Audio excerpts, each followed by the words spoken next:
Bonjour à tous, est-ce que vous nous entendez bien?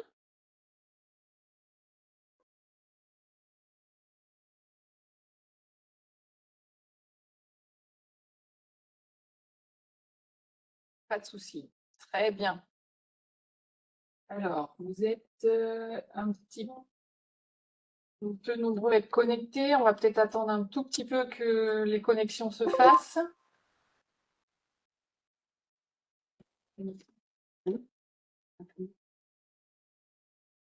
Il y a 50 participants. Bon, on va démarrer tranquillement pour ne pas vous retenir toute la matinée. Une matinale RH en ce 8 octobre pour quelques informations. Et je suis accompagnée aujourd'hui de Corinne Odo et Flavie Chuteau du service expertise ressources humaines qui vont vous présenter quelques actualités statutaires et Michael pour la cybersécurité. Criminalité. Je me suis trompée déjà. Non, c'est bon. Tout va bien, ça va bien se passer.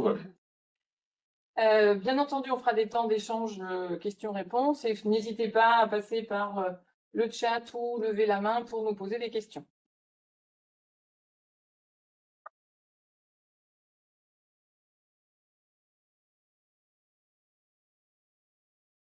Donc, à l'ordre du jour, un peu la même structure que d'habitude, des actualités, quelques jurisprudences, la présentation du service métier déconcentré SIRH, donc c'est une nouveauté qu'on va vous proposer, j'espère, dans les prochains jours, et quelques informations diverses en ce qui concerne l'expertise statutaire et GRH.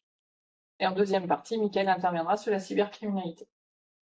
Donc pour nous, je vais laisser la parole à Corinne pour le report et l'indemnisation des droits à congé annuels des agents publics. Bonjour à tous. Donc, nous allons parler du report et de l'indemnisation des droits à congé lorsque les agents publics sont en indisponibilité physique, notamment par rapport à des congés maladie ou des autorisations par rapport à des autorisations familiales. Effectivement, auparavant, le congé acquis au titre d'une année ne pouvait être ni reporté ni indemnisé, sauf autorisation exceptionnelle accordée par l'autorité. Malgré tout, on appliquait quand même une dérogation par rapport au droit européen. Et donc, du coup, le décret du 21 juin 2025 vient finalement instaurer ce régime dérogatoire, pour être finalement en conformité avec ce droit européen et qui nous permet, d'une part, le report, mais également l'indemnité compensatrice en cas de fin de relation de travail. Donc, ce décret, il s'applique aussi bien aux fonctionnaires qu'aux contractuels. Il est accompagné d'un arrêté du même jour qui définit les modalités de calcul de l'indemnité compensatrice. Et du coup, on va parler un petit peu des raisons, des cas dans lesquels les agents sont concernés. Donc, c'est notamment les congés pour raison de santé, pour lesquels on distingue les fonctionnaires. Donc, c'est pour les congés maladie ordinaires, les congés longue maladie, longue durée et les congés CITIS. Et pour les contractuels, on a également les congés maladie ordinaire, grave maladie et les congés pour accident de travail et maladie professionnelle.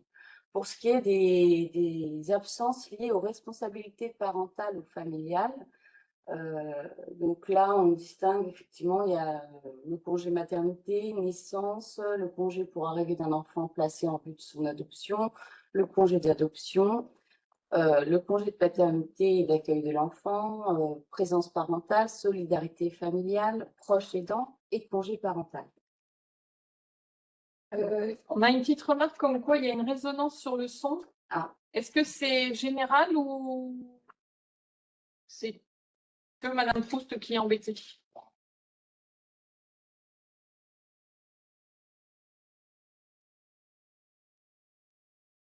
A priori, ça va ailleurs.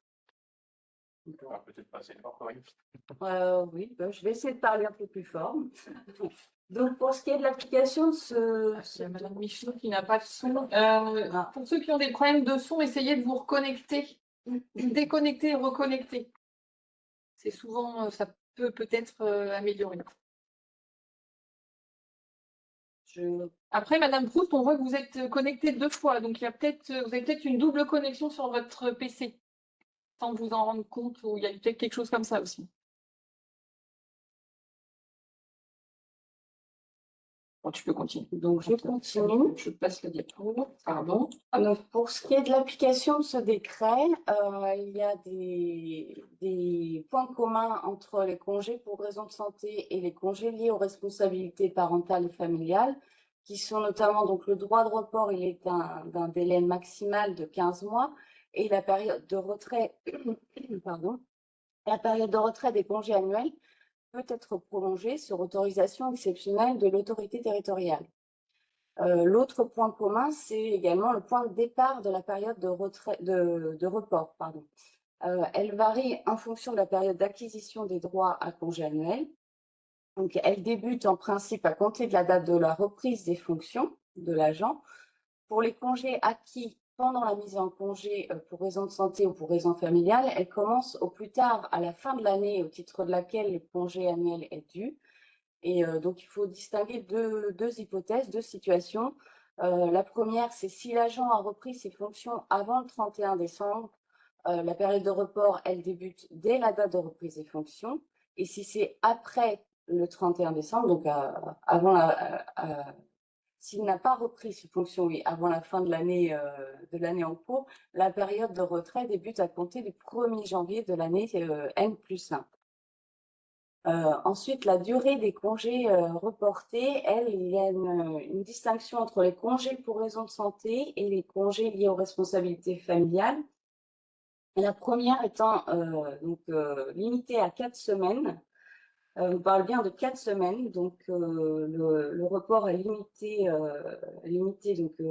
donc, aux 4 premières semaines de congé annuel par période de référence. C'est-à-dire que lorsqu'un agent n'a pas pu prendre toute ou partie de ses congés annuels en raison de congés pour raison de santé, ceux-ci sont automatiquement reportés dans la limite de 4 semaines sur une période maximale de 15 mois. Donc, par exemple, un agent bénéficiant de 25 jours de congés annuels par an, 20 jours au maximum pourront être reportés.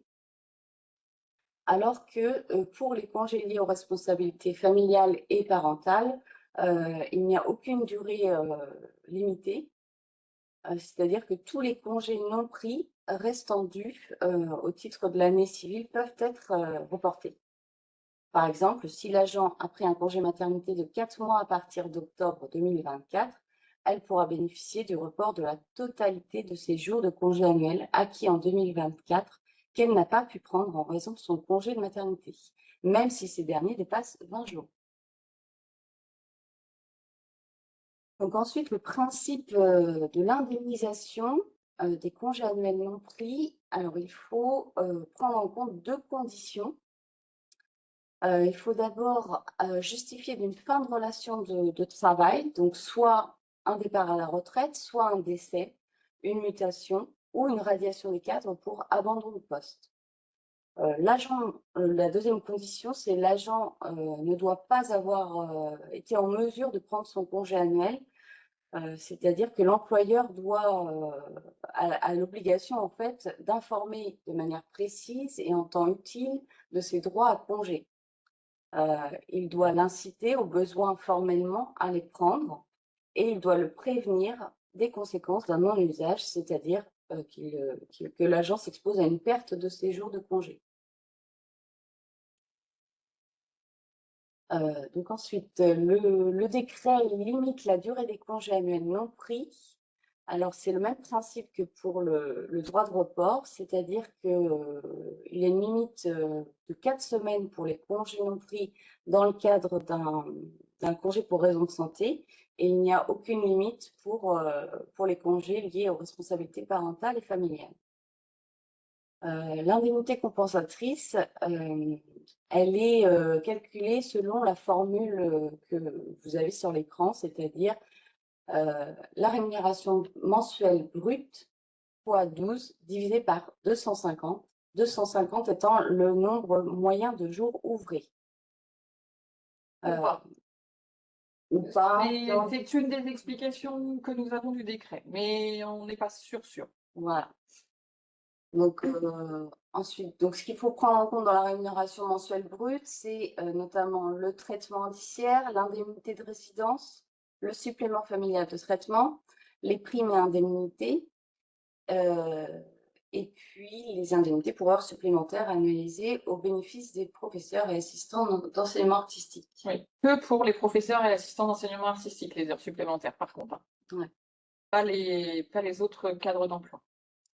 Voilà, donc on est encore dans l'attente de quelques précisions, malgré que l'entrée en vigueur de ce décret est à compter du 23 juin de cette année. Donc, on reste à votre disposition pour étudier les situations au cas par cas, et puis on vous donnera toutes les infos. Oui, on vous donnera des infos. On a, surtout pour l'indemnisation, vos éditeurs de logiciels ne vous ont peut-être pas encore mis à jour. Certains le font, pas d'autres, parce qu'on est un peu embêté sur comment indemniser ces jours de congé, notamment cela a enlevé les 10% dans le décret de 88. Mais on attend une circulaire qui n'est toujours pas passée. Et on espère qu'elle sortira un jour. Vu les circonstances, c'est pas gagné. Je crois que ça a suscité pas mal de questions. On va essayer d'y répondre de suite.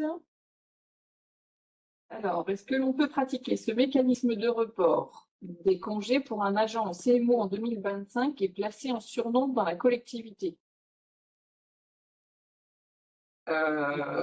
Pour moi, oui, c'est un agent en activité qui a des droits à congés et qui doit les reporter à un moment donné, même s'il est en surnombre. Bien sûr, en activité. Oui, il est en surnombre, donc en activité, donc il n'y a pas. Les 5 CA potentiellement perdus peuvent-elles être mis sur le CET? Ah, bah, bonne question. Si on veut être sympa avec les agents, c'est de l'accord, j'ai envie de dire, entre les agents et la collectivité. Ça, c'est pas prévu ni écrit dans le décret. Maintenant, si on propose ça aux agents, on est plus favorable, donc on risque, j'ai envie de dire, pas de recours. Donc c'est pourquoi pas. Mais on ne trouvera pas de texte pour le prouver ou certifier en tout cas. Pouvez-vous donner un exemple de report pour un agent qui a par exemple été en arrêt du 1er juin 2024 au 1er juin 2025? Oula, elle est super bien cet exemple. Bon. Mais il nous faudrait un tableau presque, mais alors, là on va regarder, on va d'abord partir des congés de 2024. Comme il est toujours en arrêt le 31 décembre 2024, les filles, si je dis des conneries, vous m'arrêtez. Hein. Excusez-moi l'expression, c'est pas simple. Il est toujours en arrêt le 31 décembre 2024. Donc, pour les congés 2024, on va partir du 1er janvier 2025 pour la période de report. C'est ça.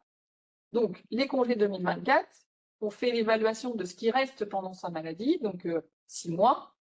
On peut imaginer qu'il lui reste la moitié, 10 jours, 15 jours à mettre. Donc là, ils vont être reportables jusqu'en 1er janvier 2025 plus 15 mois, donc mars 2026. Ensuite, on va regarder la période du 1er janvier au 1er juin 2025. Et là, cette période, donc les droits acquis pendant ces 5 premiers mois de l'année 2025, le report va débuter au 1er juin 2025 pour 15 mois. Et ensuite, quand il revient le 1er juin 2025, il va avoir ses congés à prendre jusqu'au 31 décembre. Et on considère aujourd'hui, en l'état actuel de nos interprétations inter-CDG de la Nouvelle-Aquitaine, que cette période du 1er juin 2025 au 31 décembre 2025, il doit les poser en 2025. Cela, il n'ouvre pas droit à report puisqu'il a repris son activité, il est censé les poser. Ou bien il les met sur le CET. Là, par contre. Ou bien il en met sur le CET, mais dans les conditions d'alimentation du CET, donc il faut déjà qu'il en ait pris 20. Alors voilà. Oui. Est-ce que c'est clair? Vous pouvez prendre la parole avec le micro, peut-être. Hein, je pense que vous pouvez reprendre vos micros, rallumer votre son et vous nous dire si on a été assez clair.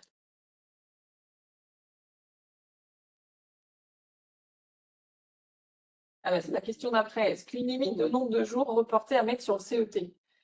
Normalement, si on regarde le texte du CET, c'est on ne peut poser des jours sur le CET qu'à partir du moment où l'agent en a déjà pris 20.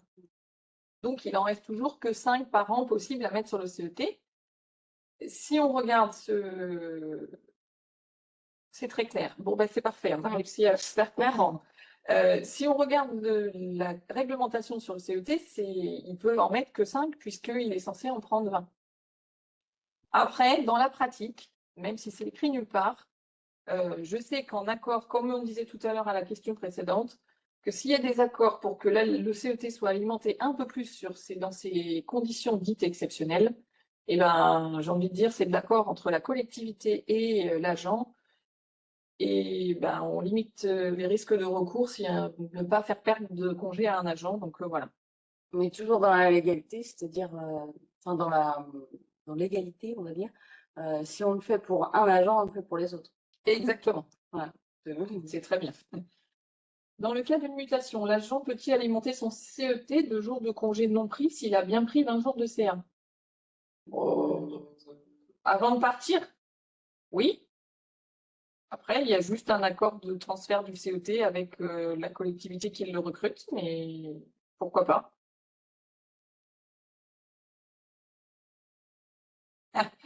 Quand la rémunération mensuelle brute est différente chaque mois, comment calcule-t-on l'indemnité des congés? Eh ben, bonne question. La question de l'indemnisation, elle est vraiment difficile aujourd'hui de se prononcer puisque le décret, il nous a mis cette formule et j'ai envie de dire, débrouillez-vous. Si c'est le cas des professeurs et assistants d'enseignement artistique, c'est prévu. Pour les autres cadres d'emploi, c'est pas prévu. J'aurais tendance à dire qu'il faut être égalitaire pour les agents et de faire une moyenne sur l'année. Mais on n'a pas de support pour on n'a pas l'instant. de texte. Peut-être que la foire aux questions ou la circulaire plutôt que le ministère doit faire le prévoira, mais est-ce qu'on en aura une déjà? On l'espère. Même l'arrêté ne le précise pas, en fait. L'arrêté qu'on a évoqué tout à l'heure. Non, c'est bien flou total là-dessus. Doit-on indemniser les congés non pris d'un agent contractuel licencié? Oui, je dirais que oui. Oui, puisque le décret il s'applique aussi aux contractuels. Aux contractuels et à toute cause de fin de relation. S'il a été dans la mesure, s'il n'a pas été en mesure de les prendre. Oui.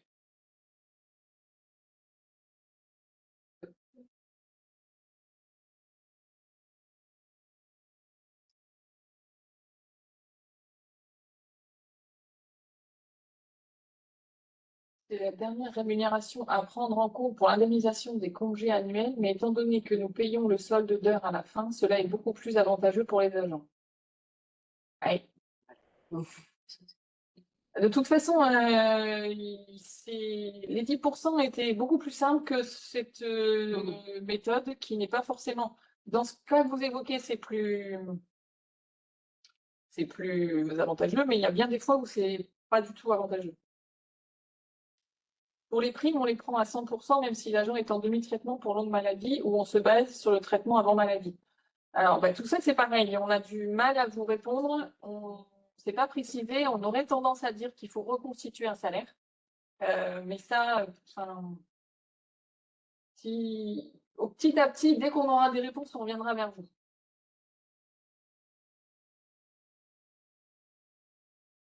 Bon. Mais écoutez, je pense qu'on a fait le tour des questions. On va continuer sur C'est une petite actualité sur les fonctionnaires stagiaires. Excusez-moi, je vous fais, voilà, pardon, c'est là. Une petite actualité sur le fonctionnaire stagiaire suite à la parution du décret 2025-402 du 2 mai 2025. Il prévoit désormais de prendre en compte l'intégralité de la période du congé parental pour les fonctionnaires stagiaires dans le calcul des droits à avancement d'échelon à la date de la titularisation. Auparavant, on ne prenait que la moitié. Ensuite, pour le fonctionnaire stagiaire, il peut également bénéficier d'un congé sans traitement, pardon, pour élever un enfant. Auparavant, c'était un enfant de moins de 8 ans, pardon. Et aujourd'hui, c'est pour un enfant qui peut être âgé de moins de 12 ans. Voilà. Et c'est entré en vigueur le 5 mai 2025.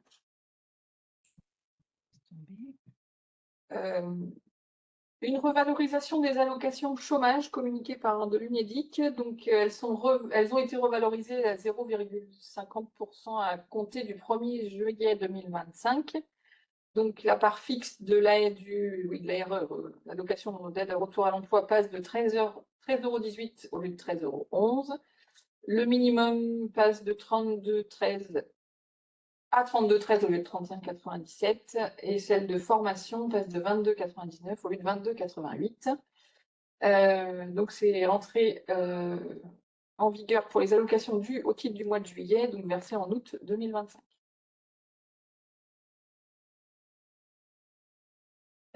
Petite actu retraite progressive. À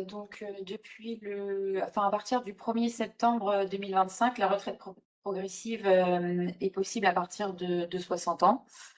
Et donc, pour rappel, 3 conditions à réunir pour bénéficier d'une retraite progressive. Donc, avoir 60 ans, justifier d'une durée d'assurance tout régime confondu d'au moins 150 trimestres et exercer une activité professionnelle à temps partiel.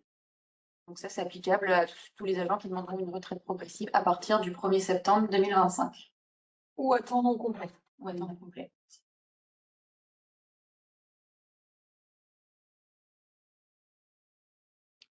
Le Code général de la fonction publique, on en a parlé lors des dernières matinales d'information. On a la codification du Code général de la fonction publique qui se poursuit notamment avec les dispositions réglementaires du livre 3 sur le recrutement. Il a procédé à quelques abrogations, actualisations et corrections de certaines dispositions. On les avait évoquées lors d'une dernière réunion, mais là, c'était pour vous alerter de faire attention aux références dans les actes. De notre côté, on essaye de les mettre.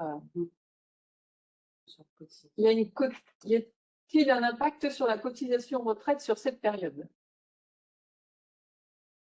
Sur la base Sur la retraite progressive? il y a un impact sur la cotisation retraite. Mais l'agent cotise à hauteur de son temps partiel. Oui, c'est ça. Donc, oui. Après, il y a mes collègues font des simulations, ils vont haïr si je dis ça, parce que ça demande beaucoup de travail. Est-ce que l'agent perd de sa retraite lorsqu'il sera à la retraite? En fait, pendant son temps partiel, il touche une partie de sa retraite. Et alors, il ne perd pas, mais c'est au cas par cas, c'est difficile de savoir. En tout cas, c'est difficile de vous en faire une généralité comme ça.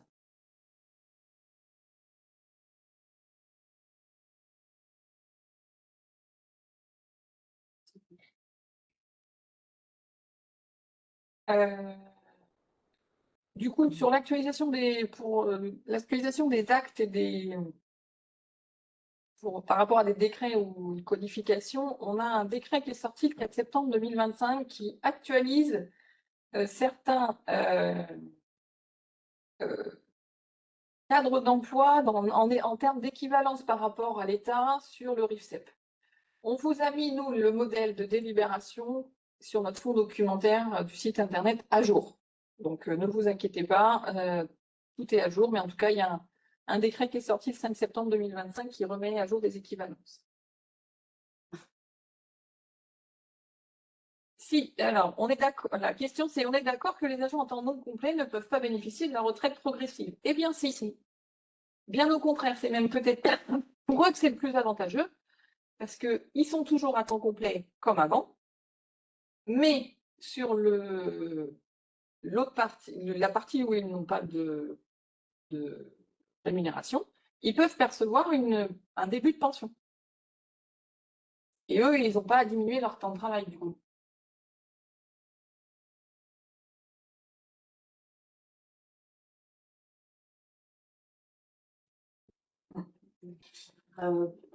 Concernant le régime indemnitaire, toujours, il y a eu un arrêté qui a été pris le 21 janvier 2025 qui a modifié l'arrêté du 27 août 2015 dans lequel étaient énumérées toutes les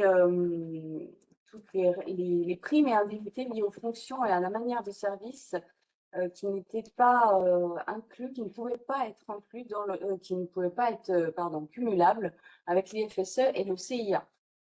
Donc, du coup, cette liste a été complétée et prévoit notamment de cumuler la possibilité de cumuler l'indemnité de maniement de fonds. Alors, cette indemnité, c'est anciennement l'indemnité de responsabilité de régisseur qui, du coup, aujourd'hui est cumulable avec le RIFSEP.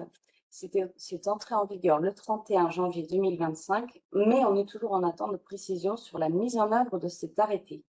Et du coup, pour répondre à certaines collectivités qui m'ont posé la question, il faut effectivement délibérer après avis du CST pour mettre en place l'indemnité de maniement de fonds.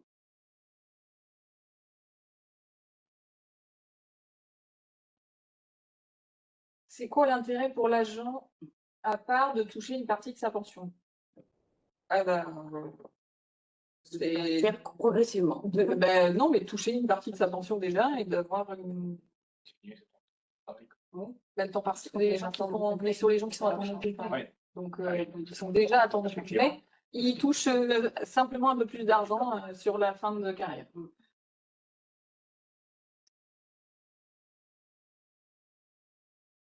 Concernant les autorisations spéciales d'absence liées à la parentalité, donc il y a la loi du 30 juin 2025 qui est parue au journal officiel le 1er juillet 2025. Et donc cette loi, grâce à cette loi, en fait, les agents publics désormais ont droit aux mêmes autorisations spéciales d'absence liées à la parentalité que celles dont bénéficient les salariés de droit privé. Donc, ce qui veut dire que désormais sont accordés de droit les ASA donc, pour se rendre aux examens médicaux obligatoires dans le cadre de la surveillance médicale de la grossesse et suite de l'accouchement, pour les actes médicaux nécessaires dans le cadre d'une assistance médicale à la procréation, également pour le conjoint agent public de la femme enceinte ou de la personne bénéficiant d'une assistance médicale à la procréation, ou la personne liée par un pacte civil de solidarité ou vivant maritalement avec elle pour se rendre à 3 de ces examens médicaux obligatoires. Et enfin, pour se présenter aux entretiens obligatoires nécessaires à l'obtention de l'agrément prévu dans le cadre d'une procédure d'adoption. Et donc ces ASA sont, cette loi entre en vigueur est entrée en vigueur le 2 juillet 2025. Alors, La durée de l'absence est égale à la durée de l'examen ou à la journée? Durée de l'examen. C'est durée de l'examen. Durée de l'examen, oui, oui. Ah, il y a les délais de route. Oui, délai de route compris, mais c'est le temps pour se rendre à l'examen et l'examen voilà. médical, de suivi. Et donc, pour information, on a notre saisine sur les ASA qui est en cours d'actualisation, puisque actuellement, on n'avait que les absences pour événements familiaux. Donc, on est en train d'étoffer un petit peu la saisine et de la compléter. Donc, il y a une nouvelle saisine qui arrivera sur notre site courant novembre. Mi-novembre, après la validation du CST, je pense. Voilà.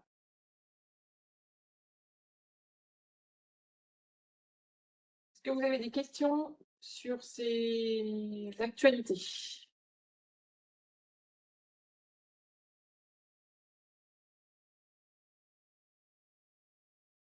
Pour nous qui avons un CST autonome, doit-on le saisir? Alors, pour ces ASA qui sont régies, qui sont introduites par la loi, vous n'avez pas besoin de l'avis du CST, elle s'applique obligatoirement.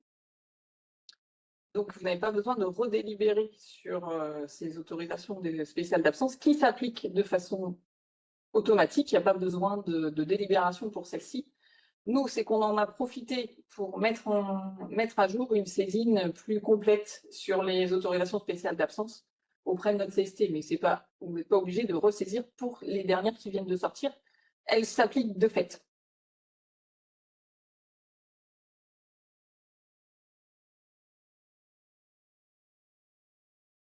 Alors, quelques petites jurisprudences pour continuer. Donc, le maintien de l'indemnisation des arrêts maladie à 100%, les juges ont dit non, la délibération est suspendue. En fait, pour l'instant, le théâtre d'Orléans, qui a été saisi par le préfet du Loiret, pour une commune qui avait décidé de maintenir à 100% la rémunération de ses agents en congé maladie ordinaire pendant 3 mois, alors que la loi de finances les a fixés à 90%. Donc la commune invoquait que ce maintien constituait un complément de rémunération au titre de la protection sociale complémentaire. Mais cet argument a été également rejeté. Donc là, je voulais attirer votre attention quand même que l'application de la délibération est donc suspendue et qu'on attend donc le jugement de fond qui finira par sceller le sort de cette décision. Mais je trouvais intéressant de vous alerter sur ce type de suspension de délibération puisque c'est pas, on a déjà eu la question de savoir si c'était possible. A priori, les juges disent non. Une petite jurisprudence du tribunal administratif de Bordeaux du 15 avril 2025 pour le non-respect du délai de prévenance de non-renouvellement d'un contrat. C'était un agent une agente recrutée en CDD successif pendant 5 ans dans une communauté de communes sur différentes missions et de manière discontinue. Elle s'est vue ne pas renouveler son dernier contrat. Et en l'espèce, si la communauté de communes estimait avoir informé l'agent au tout départ de son recrutement que de toute façon, elle ne serait pas renouvelée à un moment donné, elle n'en a pas apporté la preuve et n'a pas ainsi respecté les dispositions applicables. J'ai une petite coquille. Le tribunal administratif de Bordeaux a jugé que l'employeur avait commis une faute en ne respectant pas le délai de prévenance d'1 mois, faute de preuve d'une information préalable. Et cette carence a causé donc un préjudice réel à l'agent qui n'a pas pu rechercher d'emploi et elle a été indemnisée de 500 € en réparation. Par contre, ils ont refusé un préjudice moral lié à la précarité de la situation, puisque le caractère contractuel de son emploi, c'est par essence du précaire, donc ça n'a pas été retenu par le tribunal. Mais je vous alerte sur vos délais de prévenance. Quand vous ne renouvelez pas un agent contractuel, pensez au délai de prévenance de non-renouvellement. Et normalement, il y a un délai de prévenance pour renouveler également. Il y a moins de recours quand on veut renouveler, mais attention au délai de prévenance pour les renouvellements et non-renouvellements de vos contrats. Selon la durée, hein. Il y a des durées de délai de prévenance. Juste un aparté, il y a une question sur les ASA pour nous rappeler qu'il faudrait rappeler les ASA de nature légale ou réglementaire sur notre site. Alors, notre site est toujours en développement, on va dire. On y pense. On va le faire. Sur notre saisine, les ASA de droit seront rappelés. Il y aura les ASA de droit et discrétionnaires qui seront bien distingués. Oui, la prochaine saisine les distinguera bien.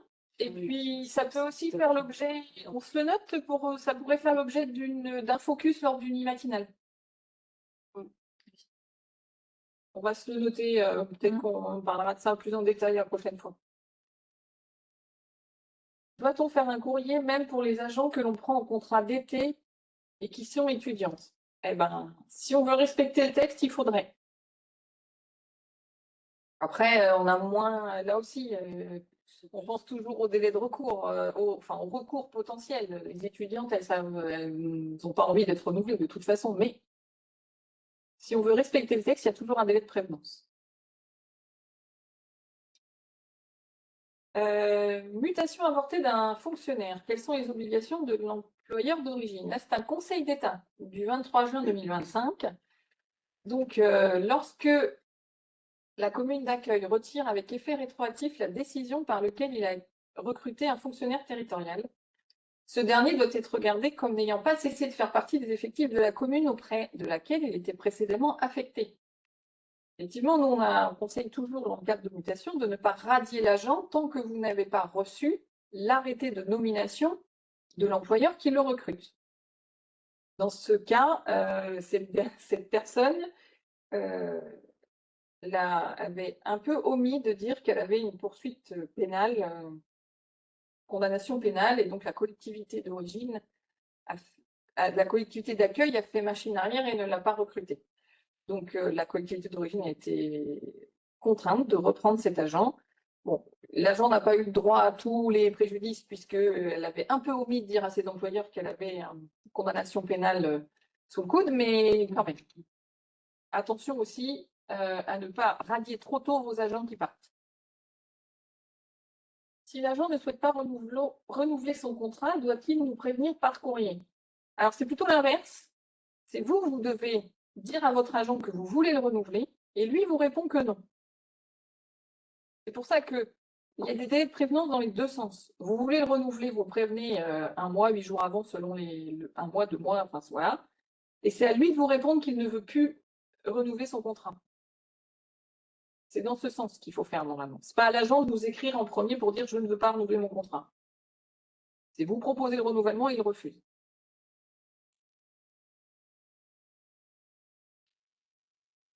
Alors, celle-là, je l'ai trouvée un petit peu rigolote. Imputabilité au service d'un accident survenu lors d'un entretien disciplinaire. Le Conseil d'État a été saisi d'un pourvoi par un centre hospitalier contre un arrêt de la Cour administrative d'appel qui avait reconnu le caractère d'accident de service à une contusion subie par une agente hospitalière lors d'un entretien tendu en sa qualité de représentante syndicale. L'administration avait initialement refusé la reconnaissance de l'imputabilité au service de cet événement et avait placé l'agent en congé maladie ordinaire, avec un impact sur le calcul de la prime de présence qu'ils ont à l'hospitalier. La Cour d'appel avait annulé cette décision et avait demandé à l'administration de régulariser tous les droits indemnitaires de l'intéressé. Le Conseil d'État, ça c'est ce qui est important, a rappelé les conditions posées par la loi de 83. Un accident survenu dans le temps sur le lieu du service est présumé imputable au service, sauf faute personnelle ou circonstances particulières détachant l'accident de service. Donc, en l'espèce, l'agent avait agi dans un entretien disciplinaire. La blessure était survenue dans le prolongement des règles de son activité syndicale. Donc, la Cour d'appel avait estimé que la faute, bien que caractérisée, avait été commise dans l'exercice des fonctions, n'était pas détachable du service. Et le Conseil d'État a validé cette position. Deux questions. Il y a deux questions. Et s'il garde le silence, l'agent contractuel? Alors, je vérifierai, mais s'il garde le silence, il accepte le renouvellement, je pense. Je vois. C'est ça. On ne fait quand même pas de courrier à tous les saisonniers. Ben, je sais que c'est lourd, mais le texte le prévoit normalement. Après, je sais que dans les faits, vous ne le faites pas et vous n'êtes pas les seuls. C'est pour tous les contrats. Le délai de prévenance, il est pour tous les contrats, y compris pour les saisonniers. Donc, bon, après, c'est très lourd et dans la pratique, ça ne se fait pas, effectivement. Une petite dernière jurisprudence, je crois, qui peut aussi arriver qu'on a pu rencontrer dans le département. Refuser de donner son mot de passe lors d'arrêt maladie peut être assimilé à de la désobéissance. Le tribunal, c'est qu'un tribunal administratif de Marseille pour l'instant, mais il a confirmé un avertissement, ce n'était pas une grosse sanction, infligé à un fonctionnaire, qui avait refusé de communiquer à sa hiérarchie le mot de passe de son ordinateur professionnel alors qu'elle était en congé maladie. Les juges ont rappelé que l'obligation d'obéissance hiérarchique s'applique aussi à la coopération numérique. La requérante invoquait l'absence de charte informatique et la protection de sa vie privée. Là, je vois Mickaël qui fait des signes, parce que l'informatique, ça le parle. Mais il n'a pas démontré que son ordinateur contenait des données personnelles, ni que l'administration disposait d'une autre solution pour assurer la continuité du service. Et donc, le tribunal a constaté que certaines applications n'étaient accessibles que depuis ce poste, ce qui rendait indispensable l'accès au mot de passe. Et donc, la faute de désobéissance a bien été matériellement établie et son recours a été rejeté. Les réactions, Mickaël? La réponse du tribunal est pas mal. Les tribunaux administratifs, effectivement, on n'est pas sûr. Voilà. On prend des pincettes. Pour l'instant, c'est que le tribunal administratif. On va surveiller si la Cour d'appel et le Conseil d'État. C'est l'absence de charte qui m'a fait réagir, effectivement. Oui. Normalement, ce genre de choses, c'est précisé dans la charte. Sauf qu'on sait très bien que dans la pratique, il n'y a pas de charte informatique dans toutes les collectivités. De vrai. Puisque, effectivement, dans la charte, il y a indiqué que le matériel est la possession de l'employeur et que tout ce il ne doit pas y avoir de données personnelles et que, par conséquent, le mot de passe est une donnée personnelle, mais l'accès professionnel à l'ordinateur ne doit pas être bloqué par un mot de passe pour le coup, pour que l'employeur puisse accéder aux données professionnelles qui sont sur l'ordinateur.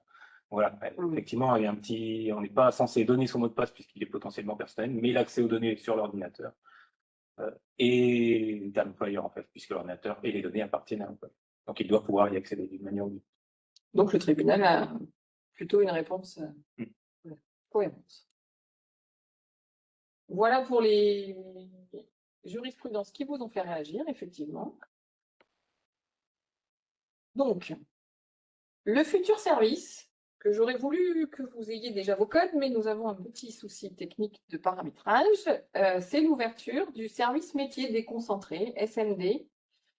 En fait, c'est un accès à notre logiciel SIRH, alors en consultation, hein, ne vous inquiétez pas, vous n'allez pas faire gérer les carrières pour nous. Donc, ça va vous donner la possibilité de consulter les carrières des agents, les coordonnées personnelles, les avancements, etc. Pour qui? Les gestionnaires RH, les secrétaires de mairie, les gestionnaires de paye. Et ça va être à l'aide de la procédure qui va, j'avais mis qui vous a été adressé mais en fait, c'est qui va vous être adressé, j'espère, d'ici la fin du mois. Donc là, vous aurez un regard, hein, vous aurez une belle, je sais pas, en tout cas une notice qui normalement doit être assez pratique pour vous permettre de vous guider sur ce SMD qu'on va vous ouvrir, j'espère, d'ici la fin du mois.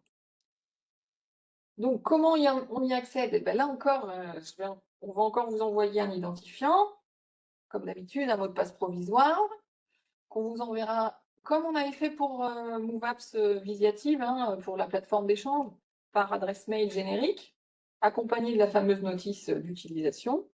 Ce mot de passe devra obligatoirement être personnalisé, puisque là, on va accéder à des données quand même sensibles, voire très sensibles à caractère personnel.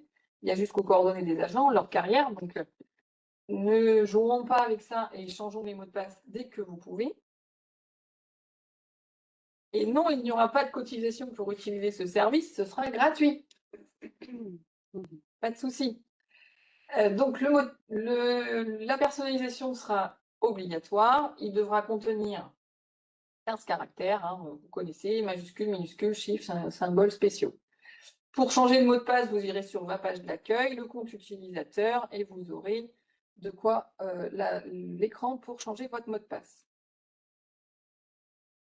Y aura-t-il un seul accès par collectivité? Oui, pour des questions pratiques. C'est pour ça qu'on parle d'adresse générique. En tout cas, dans un premier temps, ce sera comme ça. Vous aurez accès donc aux fiches individuelles des agents en allant sur fiches individuelles. Vous aurez donc les fiches individuelles agents et vous pourrez avoir la liste des agents. Et en cliquant sur le nom de l'agent, vous aurez les coordonnées personnelles de l'agent. Et ça, c'est la seule rubrique dont vous pourrez être en accès pour la compléter, la mettre à jour régulièrement. Et on va y revenir tout à l'heure, mais de façon très assidue toute l'année 2026, en vue des élections professionnelles. On y reviendra tout à l'heure. Mais cette page-là, adresse et coordonnées personnelles de l'agent, ce sera à vous de la compléter, de mettre à jour tout le monde d'ici un an. Dans un an, il faudra que tout soit parfait. Au plus vite et d'ici un an. On y reviendra. On va je pense, vous rabâcher les oreilles avec ça toute l'année 2026. Préparez-vous. Et donc, l'accès aux données de carrière. Donc, quand on sera sur un agent, vous irez sur dossier administratif et vous verrez tout le déroulement de sa carrière. Ce que nous, on a au centre de gestion. Et là, si vous voyez des différences, bien sûr, il faudra mettre à jour. Et donc, il faudra que vous déposiez les arrêtés carrière sur la plateforme Visiative en nous disant, là, sur cet agent, pas du tout, il y a un grade qui n'a pas été pris, il est parti, il est revenu, enfin voilà, il a pris une dispo, il n'est plus en dispo. Il faudra nous mettre à jour les carrières. Ce sera un moyen pour vous de contrôler les carrières des agents et de nous alerter que nous ne sommes pas à jour.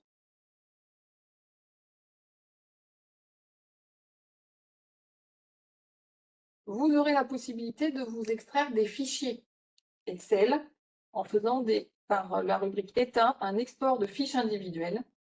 Et vous pourrez faire des extraits avec des fichiers Excel avec l'adresse du personnel, mais aussi avec le grade, l'échelon, l'indice, la qualité agent, le temps de travail, la position, jusqu'à tout ça.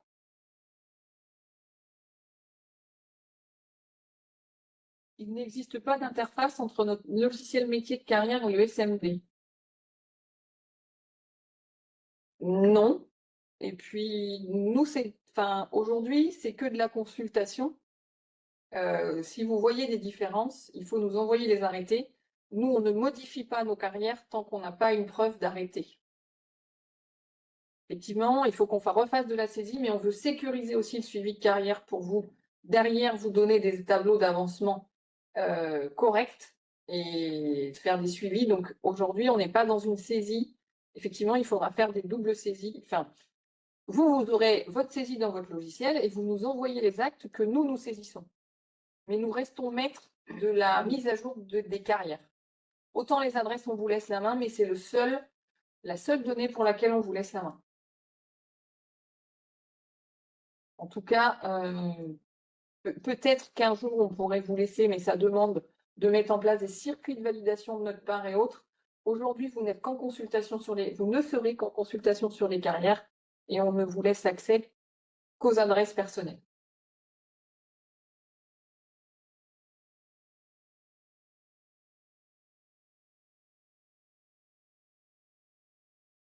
D'autres questions sur ce? Alors, j'espère au plus vite vous envoyer les codes. On a un petit souci de paramétrage, on attend des réponses de notre éditeur. J'espère d'ici la fin du mois vous envoyer tout ça.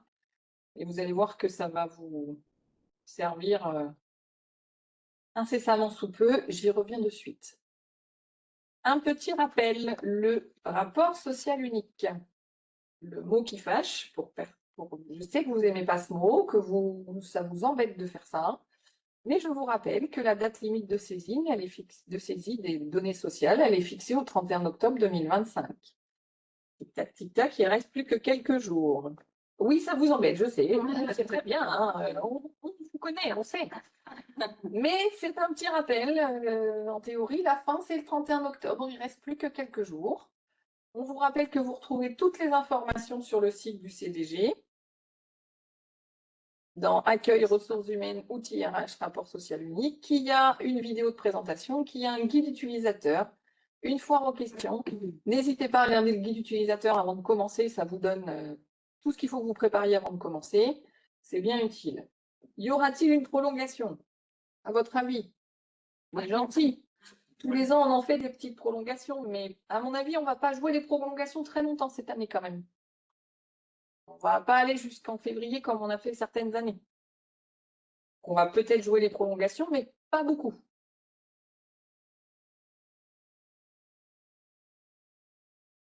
La promotion interne, parce que je sais que vous allez nous poser la question. Bientôt, ça arrive. On devrait pouvoir publier les listes d'aptitudes d'ici la fin du mois. Là aussi, je vais être chargée la fin du mois. Elles seront mises en ligne sur le site internet du CDG et puis vous aurez des courriers pour les dossiers que vous aurez présentés. Un petit rappel quand même, c'est qu'une fois que l'agent est inscrit sur liste d'aptitude, il faut que le poste soit créé. S'il n'est pas créé encore, il faut le prévoir en création de poste. Et ce qu'il ne faut surtout pas oublier, ce qui a tendance à un peu être oublié sur la promotion interne, c'est la déclaration de vacances d'emploi d'une durée d'1 mois.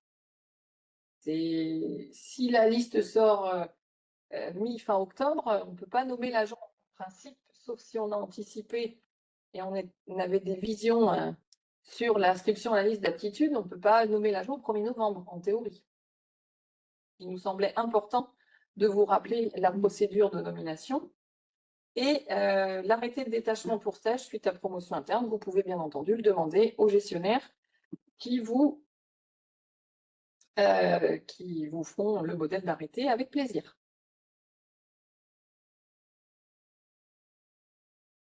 Ah oui, quand on oublie l'arrêté de DVE, de faire la DVE une fois, on s'en souvient l'année d'après. C'est pour ça qu'on vous le rappelle. On sait qu'il y en a qui se sont fait avoir. Donc voilà, là aussi, un autre mot qui va peut-être fâcher, c'est les élections professionnelles. L'année prochaine, 2026, c'est une grosse année d'élections. Donc, prochaines élections professionnelles, on a eu l'arrêté le 2 juillet. Donc, le 10 décembre 2026, nous aurons les élections de nos représentants du personnel aux élections de dialogue, aux instances de dialogue social. Donc, comme je vous en avais parlé, novembre-décembre, il va falloir mettre à jour les carrières, puisqu'il nous faut déterminer au 1er janvier 2025 les effectifs pour déterminer notamment les CST qui vont être autonomes, pas autonomes, le nombre d'électeurs qui détermine le nombre de représentants de chaque instance. Et donc, toute l'année 2026, on continuera de vous marteler tout le temps pour que les carrières soient toujours à jour, les coordonnées postales des agents également. Et si je peux me permettre, pour les contractuels également. Oui, j'aurais dû le mettre en rouge. Pour les contractuels aussi. Aujourd'hui, on n'a pas forcément le suivi de vos contractuels. Ce qu'il faudra qu'on fasse, puisqu'ils sont électeurs en commission consultative paritaire et en CST. Potentiellement candidat. Et potentiellement candidat. Et donc, vous allez comprendre pourquoi on veut vous ouvrir le SMD très rapidement, puisque en concertation, la nouveauté 2026, c'est qu'en concertation avec les organisations syndicales, le CDG a décidé de recourir pour 2026 au vote électronique. On passe dans l'ère numérique au CDG et nous voterons nos élections, nous élirons nos représentants à l'aide de nos ordinateurs ou de nos smartphones. Pour garantir l'accès au vote de tous les électeurs, la mise à jour des coordonnées régulières des coordonnées personnelles des agents vont être indispensables et donc obligatoires. Et donc, on vous demandera de le faire via le SMD. Du coup, là, pour éviter de la ressaisie des adresses. Vas-y. Oui, permanent. Alors, je pense que la question, elle concerne les contractuels qu'on a parlé tout à l'heure. Il faut nous envoyer tous les contrats, effectivement, permanents et non permanents. Parce que les non permanents, c'est... Les non permanents peuvent être amenés à voter. Oui. Un non permanent qui a un contrat de 6 mois sur la fin de l'année 2026 votera. Et donc, un non permanent qui a un contrat de 6 mois sur cette fin d'année est considéré dans les effectifs pour être électeur. Donc, on a besoin de le connaître aussi sur cette fin d'année. Donc, ce qui va se passer dès que, à mon avis, ça va vite s'enchaîner, on va vous envoyer vos codes pour accéder au SMB et on va vous demander de contrôler vos effectifs. Alors là, on va être plus dans le contrôle des effectifs. Donc, avec la procédure que je vous ai fait voir tout à l'heure de sortir un listing, et là, vous pointez, vous voyez si tous vos agents sont là. S'ils ne sont pas là, eh ben, vous aurez un petit formulaire à remplir. Ce sera dans un deuxième envoi de dire j'ai contrôlé les données en termes de carrière. L'ensemble des carrières sont à jour. Alors ça, j'y crois pas, mais on ne sait jamais. Ça peut arriver, hein, si vous êtes hyper réactif, de toujours tout nous envoyer, peut-être. On verra. Des mises à jour sont nécessaires. Pour cela, je dépose des arrêtés sur Visiative et vous nous indiquerez le nombre d'arrêtés que vous nous déposez. Ça, on l'enverra dans un second temps pour la mise à jour des carrières, mais en tout cas, ça va être le gros travail de novembre-décembre. Donc mi-novembre, je pense que vous aurez ça début novembre, pour contrôler les effectifs, pour que début janvier, on puisse avoir des effectifs clean, de savoir qui est en CST autonome, combien de représentants il nous faut en CAP, combien il nous faut de représentants en CST. On a besoin de vous. Vous avez un peu besoin de nous pour les CST autonomes aussi. Donc, on va essayer de travailler ensemble et on va éviter de faire des échanges de tableaux papier comme on a pu faire il y a 4 ans, je ne sais pas si vous vous souvenez, avec, ou des tableaux Excel, je crois, on vous envoyait. Enfin, c'était... Donc là, on vous donne accès, vous regardez sur notre logiciel. Si ce n'est pas la même, vous nous envoyez les différences.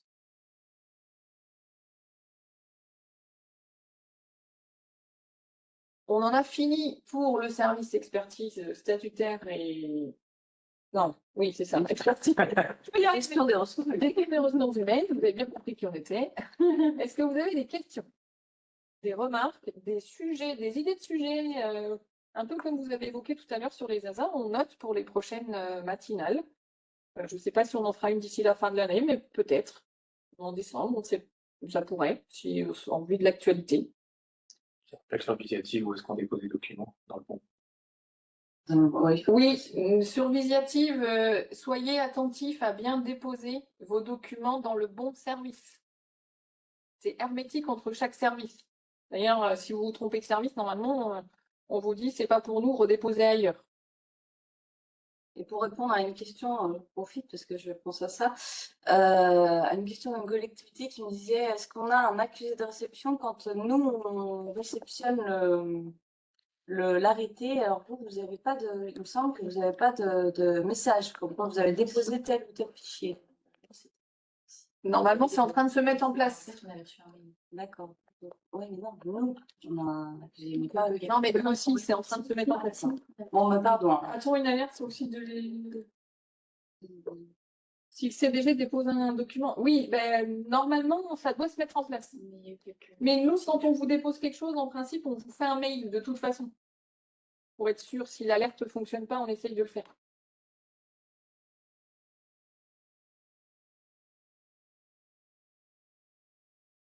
Oui, le PPT, vous le récupérez sur le site d'ici cette fin de semaine. Et puis, normalement, il y aura aussi un replay de cette matinée.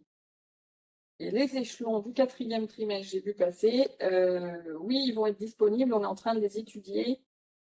Ils vont être disponibles semaine prochaine. On devrait pouvoir d'ici la semaine prochaine. On fait au mieux.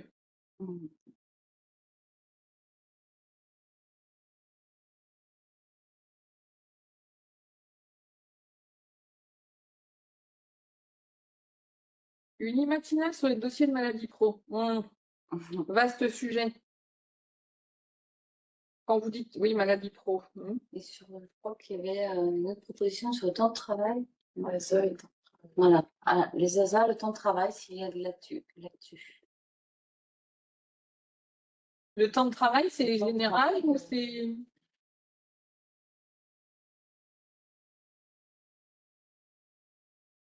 Maladie pro, c'est une très belle idée aussi. On en avait fait en présentiel il y a 2 ans. C'était sur l'indisponibilité physique en général, c'était pas que la maladie pro. Annualisation temps non complet, ouais. Bonne idée. On note. Merci de ces idées.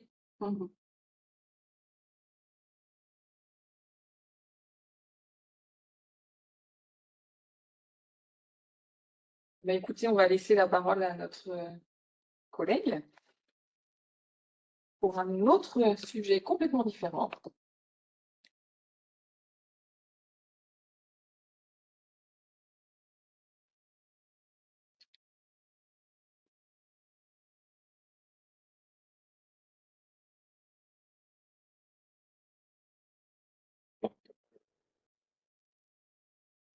Regarde l'affichage, je pense que. Les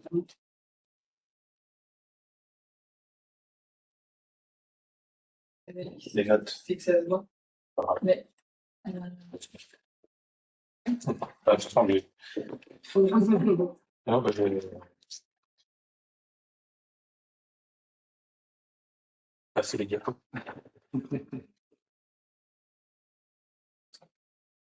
Vous connectez aussi, du coup. Ouais. J'avais prévu d'intervenir à partir de 10h30. Là, on est dans les temps. On est parfait. Félicitations à tout le monde. Et puis, Ok. ça a pu inclure toutes vos questions, qui est une bonne chose.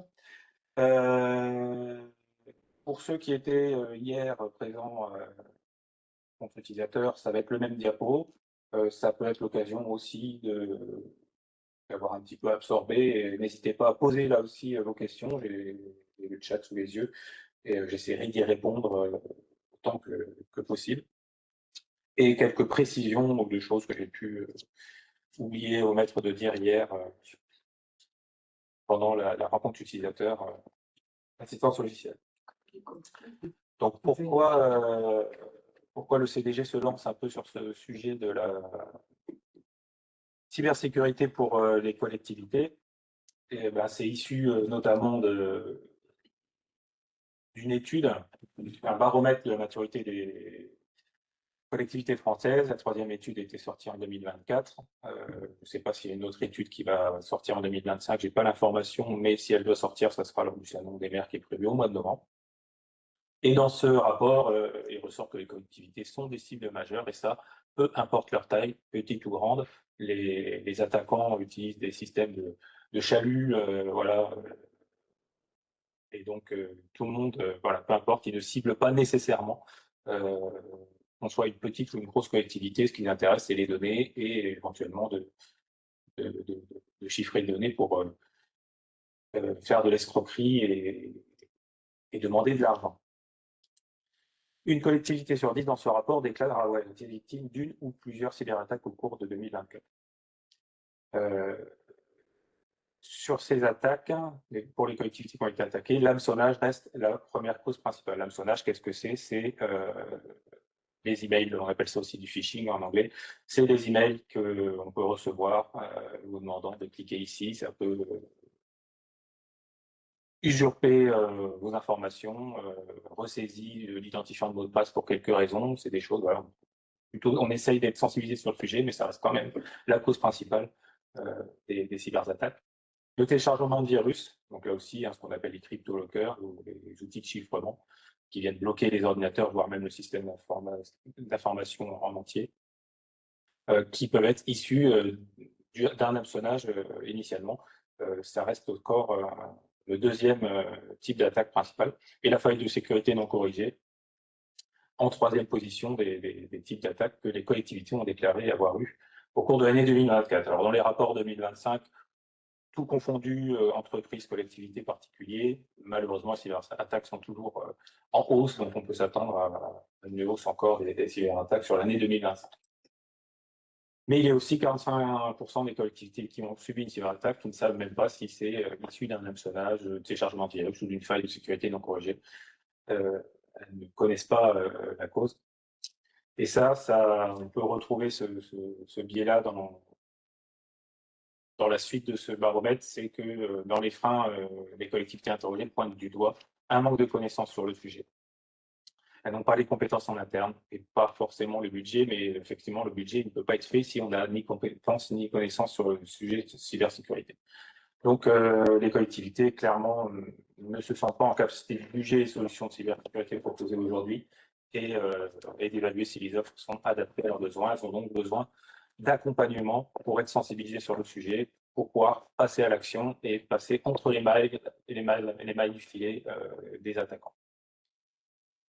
Vers qui les collectivités peuvent se tourner? Alors, j'aime beaucoup montrer cette cartographie des acteurs institutionnels de la cybersécurité. On montre que vers qui je me tourne, bonne question. Il y a tellement d'acteurs institutionnels sur le sujet, puisque c'est un sujet vaste qui concerne tout le monde et à toutes les échelles, que au niveau collectivité, vers qui je me tourne, gendarmerie, police, APSI, préfecture, voilà, il y a beaucoup d'acteurs possibles. Et donc, la question qui s'est posée pour nous, c'est comment le CDG peut se positionner en tant qu'acteur de sensibilisation. Moi, je précise, voilà, acteur de sensibilisation. On n'est pas des prestataires informatiques purs et durs sur la cybersécurité. Il y a des professionnels qui font ça très bien. Par contre, sur le domaine de l'accompagnement et de la sensibilisation, peut-être qu'on a notre rôle à jouer. Donc, dans quel cadre? J'ai essayé de faire une cartographie un peu plus simplifiée et orientée collectivité territoriale.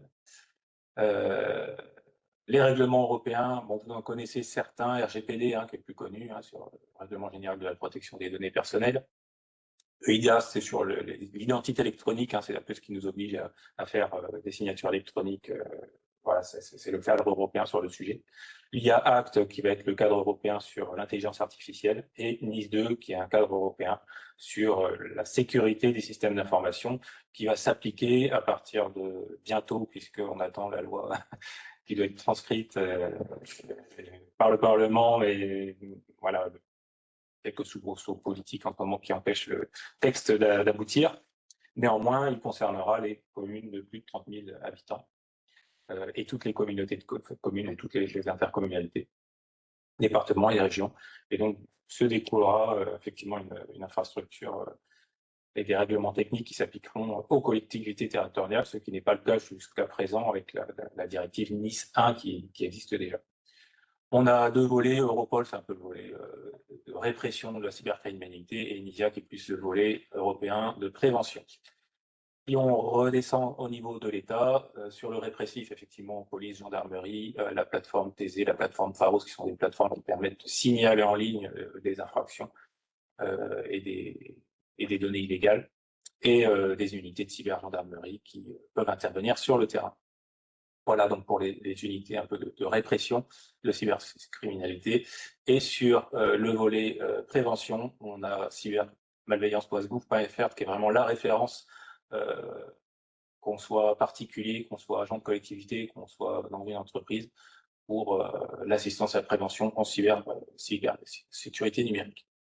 Le campus cyber, c'est un peu le volet de fédération des acteurs nationaux, je le précise, puisque nous avons à l'échelle régionale un campus régional cybersécurité, confiance numérique de Nouvelle-Aquitaine, situé à Bordeaux, qui lui fédère les acteurs régionaux de la cybersécurité. Dans ce campus régional, on a aussi la chance d'avoir un centre de réponse aux incidents cyber ouvert, avec un numéro vert à tous, hein, entreprises et collectivités, avec un numéro vert pour signaler une cyberattaque et demander de l'aide auprès de prestataires régionaux qui peuvent intervenir soit en prévention, soit en sensibilisation, soit en remédiation si on est vraiment dans le cadre d'une cyberattaque, et l'aide au dépôt de plainte auprès de la police ou de la gendarmerie, le cas échéant. Donc c'est important de savoir que ce service existe et est gratuit. Et à l'échelle départementale, on retrouve les différentes intercommunalités qui proposent de plus en plus de services numériques mutualisés auprès des collectivités. Et le centre de gestion qui vient s'inclure un peu dans cet écosystème à l'échelle du département pour proposer effectivement des services numériques, mais on va dire complémentaires à ce que proposent les intercommunalités, et plus axés sur l'accompagnement et la sensibilisation. L'idée étant qu'on soit un peu un tiers de confiance sur le sujet, faire le relais entre les intercommunalités, le département, la préfecture, la région, le centre de réponse cyber, etc. La démarche étant prévention, protection, remédiation, c'est un peu la démarche que tout le monde a sur la cybersécurité. Quand on prévoit, ça évite d'être dans la panade quand le problème arrive. Donc la mission d'accompagnement, effectivement, comment elle se décline concrètement. On dit souvent en cybersécurité, la question n'est pas si on va être attaqué, mais quand. Et pour ça, il vaut mieux anticiper, prévenir, pour pouvoir savoir réagir le moment où ça arrive, puisque ça arrivera un jour. On ne sait pas quand, mais ça arrivera. 4 actions identifiées par le centre de gestion. Le diagnostic de maturité cyber, l'analyse d'exposition au risque, la sensibilisation des utilisateurs et des élus, et l'organisation d'ateliers de gestion de crise cyber. Je vais revenir point par point sur le détail de chaque action. Le diagnostic de maturité cyber, qu'est-ce que c'est? C'est un diagnostic gratuit proposé, encadré en tout cas par l'Agence nationale de sécurisation des systèmes d'information, l'ANSSI, qui donc propose un diagnostic gratuit. Alors c'est un questionnaire, mais c'est un questionnaire qui est accompagné, c'est-à-dire par des aidants, chose sur laquelle j'ai peut-être pas assez insisté hier pour ceux qui étaient présents à la réunion utilisateur. Je suis aidant et donc je peux me déplacer pour faire ce diagnostic d'environ 1h30 dans vos locaux ou en visio selon vos disponibilités et la mienne. Et pour ça, soit vous vous inscrivez directement sur le site en question de l'ANSSI, mes services cyber, ou directement sur le site du centre de gestion. Vous pouvez prendre rendez-vous en ligne directement. Donc n'hésitez pas à faire appel à ce diagnostic pour prendre un cyberdépart et commencer effectivement une démarche. C'est vraiment le début, c'est la première marche pour prendre conscience un peu de votre maturité cyber en tant que collectivité, savoir où vous en êtes, est-ce que vous avez déjà mis des choses en place, est-ce que si rien n'a été mis en place, quelles sont les 6 premières mesures. Le questionnaire arrive à ressortir 6 mesures prioritaires à mettre en place selon votre niveau de maturité, selon ce qui a déjà été mis en place et qui ressortira dans le questionnaire. Donc ça, c'était la première action. La seconde action qui peut venir en complément de la première, là, on est sur une analyse technique de l'exposition au risque. Donc la première était une analyse un petit peu papier sous forme de questionnaire. Là, on va aller un peu plus loin. C'est une analyse technique de vos réseaux. L'exposition externe, c'est-à-dire le site Internet, votre messagerie. Est-ce qu'il y a des adresses de messagerie je prends un exemple local, communauté de communes de Val-de-Cèdre, qui traînent sur Internet avec un identifiant et un mot de passe qui aurait fuité aujourd'hui, hier ou il y a plusieurs années. Cet outil permet d'avoir connaissance de tout ça. Il fournit un rapport qui vous donne les fuites détectées sur le Darknet, les fuites ou les failles de sécurité qui n'ont pas été corrigées sur votre messagerie ou votre site Internet. C'est un rapport qui vous permet d'être au courant de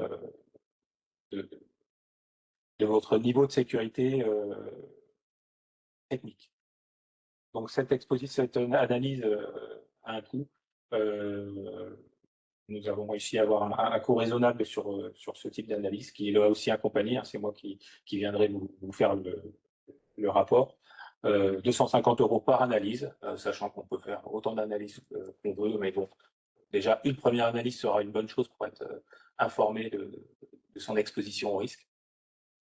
L'analyse peut se faire en externe ou elle peut aussi se faire en interne en branchant un équipement dans vos locaux pour savoir à quoi vous êtes exposé si un hacker vous cible en tant que mairie en branchant lui-même un équipement sur son réseau, à quoi il peut accéder. Donc 250 €, soit l'analyse externe, soit l'analyse interne, soit les deux. Est-ce que cette mission d'accompagnement vient en plus? Alors, la seconde, effectivement, l'analyse d'exposition au risque, oui, peut venir en complément. Simplement, en différence, la première, c'est un premier départ, c'est effectivement un diagnostic gratuit, le premier que j'ai présenté. Et là, on est effectivement sur des actions qui vont être payantes, puisque c'est des outils techniques que nous payons et que nous mutualisons pour pouvoir vous en faire bénéficier. Mais cela a un coût qui vient effectivement, et cette analyse vient compléter effectivement le premier diagnostic gratuit que l'on peut faire ensemble. L'idée, c'est vraiment de commencer par ce premier diagnostic gratuit et après d'enchaîner sur des actions à la carte un petit peu que le centre de gestion vous propose pour justement commencer à passer à l'action concrète sur la cybersécurité. Troisième action, pardon, la sensibilisation des utilisateurs et des élus. La sensibilisation passe par la mise à disposition d'une plateforme avec des petites vidéos par boîte mail. C'est-à-dire que vous êtes invité à accéder à cette plateforme qui proposera à intervalles réguliers qu'on peut travailler ensemble sur une année.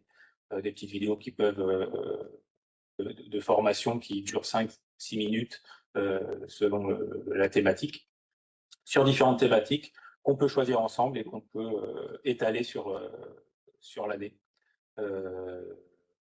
La protection de l'information, qu'est-ce qui se passe si je laisse ma session ouverte, quels sont les risques de ne pas mettre à jour mes logiciels, comment gérer ses mots de passe, comment faire attention à ne pas cliquer sur un lien frauduleux lorsqu'on reçoit un email d'hameçonnage, comment réagir en cas de rançongiciel ou CryptoLocker.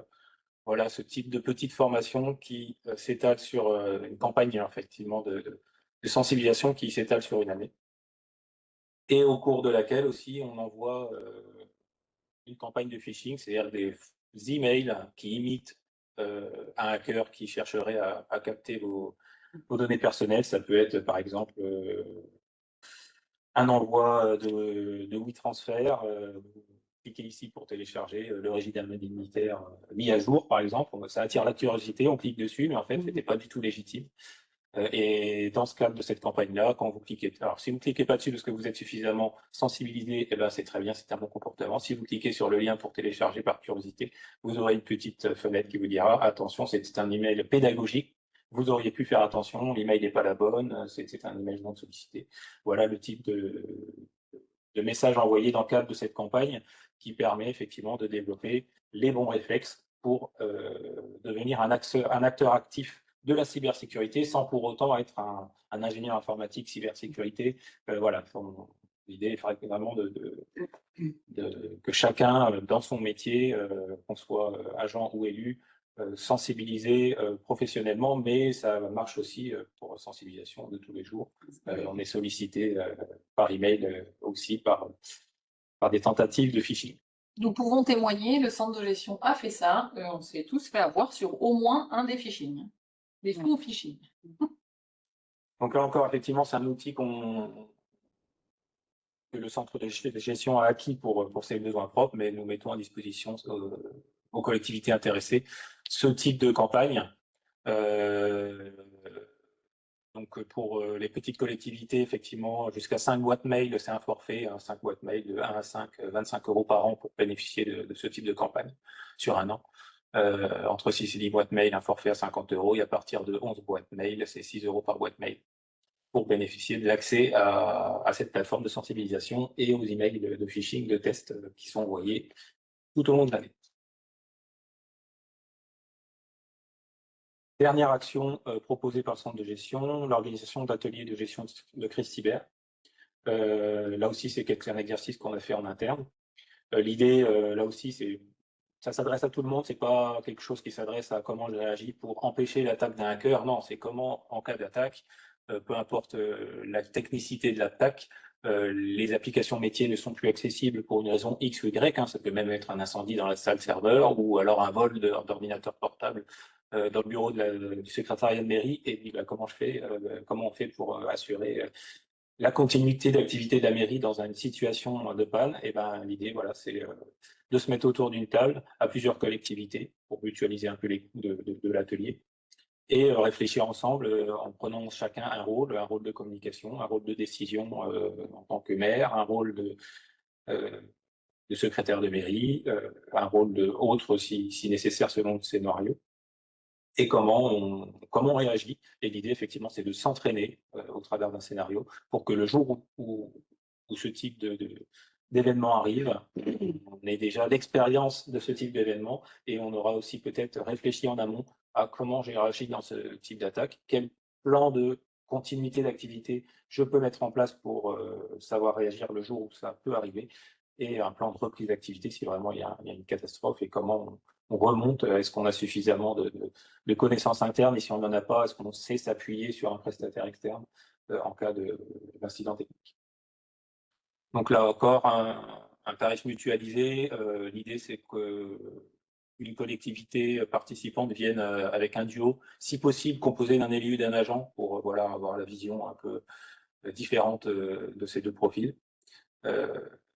Et participer aussi à la sensibilisation des élus, pas que des agents, mais si une collectivité veut venir avec 2 agents, il n'y a pas de difficulté. L'idée, c'est d'avoir des ateliers qui ne dépassent pas 16 personnes, et ça nous permet d'accueillir 8 collectivités, de proposer des tarifs de 250 € par collectivité pour chaque atelier.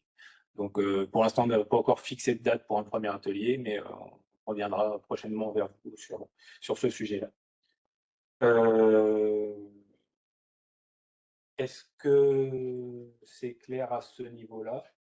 Toutes les informations, de toute façon, seront sur le site internet du centre de gestion. Aujourd'hui, vous pouvez commencer par un diagnostic gratuit, et prendre rendez-vous pour commencer effectivement à prendre un cyberdépart, et me poser à l'occasion de ce rendez-vous-là aussi des questions. J'ai beaucoup de questions sur les gestionnaires de mots de passe, notamment. Et j'avais normalement un partenaire qui doit intervenir sur le sujet. Je ne sais pas s'il est présent. Ça va normalement. Il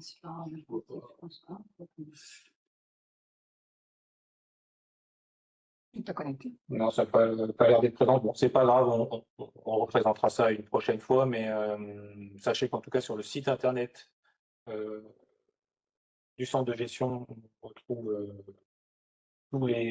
toutes ces informations, comment prévenir, comment être sensibilisé, comment réagir, le numéro vert aussi pour rejoindre le CRIC, le Centre de ressources de gestion des incidents cyber. Et la suite, alors mes coordonnées sont sur le site internet, vous pouvez me joindre au travers du site internet du CDG. Ça vous amène sur le formulaire du CDG, dans la rubrique cybersécurité. La suite sur ce sujet-là, parce que j'ai oublié de préciser effectivement que ces différentes actions sont dans le cadre d'une mission expérimentale. Donc, nous espérons pouvoir poursuivre sur l'année 2026-2032, donc le prochain mandat, ce type d'accompagnement et de sensibilisation des collectivités. Donc, on compte sur vous pour montrer l'intérêt pour cette mission-là, pour pouvoir la poursuivre. La suite, qu'est-ce que c'est? Alors, c'est déjà la poursuite des relations complémentaires avec les différents acteurs sur le territoire des Deux-Sèvres déjà. On est identifié donc par l'ANSSI, alors là, c'est donc le représentant de l'État sur le sujet de la sécurité des systèmes d'information. Le campus cyber de Nouvelle-Aquitaine, donc ces deux interlocuteurs nous ont identifiés comme interlocuteurs privilégiés sur les sujets de cybersécurité. Auprès des collectivités, parce qu'effectivement, le campus cyber a mis en place un service qui surveille les sites internet de toutes les collectivités des Deux-Sèvres, de la région, mais aussi des Deux-Sèvres, et nous ont demandé si on constate un problème sur un site internet qui aurait été effacé de manière malveillante dans une collectivité, comment on les joint? S'ils cherchent à vous joindre en s'appelant Campus Cyber, vous allez faire preuve de méfiance, et c'est très bien. C'est dans la bonne démarche d'être sensibilisé aux cyberattaques, puisque on n'a pas les emails, mais les cyberattaques par téléphone, ça marche aussi. Faut savoir que ça s'appelle le phishing, parce que comme vocal attaque. Ça existe aussi, donc vous aurez raison de vous méfier. Par contre, si on se présente en tant que centre de gestion, peut-être que vous serez plus à l'écoute pour écouter que le campus cyber a identifié une attaque sur votre site internet. Donc on est un petit peu identifié comme tiers de confiance, en tout cas, pour faire la relation entre les collectivités et l'ANSSI et le campus cyber de Nouvelle-Aquitaine. Nous sommes partenaires du centre de ressources Nord Nouvelle-Aquitaine qui est présent à Niortais, c'est un peu une antenne du campus cyber Nouvelle-Aquitaine qui est sur Niort. Donc voilà, on est identifié et on travaille avec eux sur tous les sujets de cybersécurité auprès des collectivités. Nous travaillons aussi avec l'ANSAR, qui s'appelait IRIAF auparavant et qui forme une école d'ingénieurs en informatique, notamment en cybersécurité, et les futurs DPO. Donc on est aussi en relation avec eux, et n'hésitez pas à venir vers moi si vous avez en tout cas, eux recherchent des collectivités volontaires pour simuler des situations de cyberattaque, que ce soit d'un point de vue technique ou organisationnel. Donc là-dessus, je peux aussi vous mettre en relation avec eux. La NCT, l'Agence nationale de cohésion des territoires, a une action d'accompagnement numérique sur mesure, et nous sommes en relation là aussi avec eux. Si vous êtes appelé à eux, sachez que on échange aussi avec eux sur les besoins qu'ils peuvent identifier dans les collectivités qu'ils accompagnent. Et la NCT propose également un catalogue de solutions numériques à destination des collectivités. N'hésitez pas à les regarder, ce qu'ils peuvent vous proposer. Là aussi, on peut faire l'intermédiaire avec eux et travailler en cohésion sur le territoire. Le CDG participe, alors le CDG, à chaque fois que je dis le CDG, en fait c'est moi, mais le CDG participe au groupe de travail des DSI des intercommunalités, c'est-à-dire qu'on se rencontre généralement une fois par trimestre pour articuler un petit peu nos offres de services mutualisés complémentaires pour les collectivités. Et enfin, effectivement, c'était l'objectif de la présentation qui allait suivre, mais bon, s'il y a quelques difficultés d'un point de vue calendrier pour avoir cet intervenant, mais c'est pas grave. Des partenariats sur des solutions techniques, notamment un gestionnaire de mots de passe, éventuellement des solutions techniques de sauvegarde qui peuvent être proposées. Là aussi, on essaye d'avoir des partenariats pour vous proposer des tarifs intéressants et adaptés, notamment aux petites collectivités, pour réussir à franchir le pas d'un équipement en gestionnaire de mots de passe, d'un équipement en solution de sauvegarde ou d'autres équipements de cybersécurité qui viendraient être mis à l'ordre du jour à la suite d'un diagnostic de cybersécurité que je vous invite à faire comme premier pas pour vous sensibiliser et prendre la mesure de votre niveau de maturité, en tout cas le niveau de maturité de votre collectivité en termes de cybersécurité, savoir où vous en êtes et qu'est-ce que vous pouvez faire pour être encore plus efficace et éviter de subir une attaque. Voilà, je fais le tour de ce que j'avais à dire sur le sujet. N'hésitez pas à me poser des questions, prendre rendez-vous avec moi au travers du site internet du centre de gestion, rubrique prestations cybersécurité.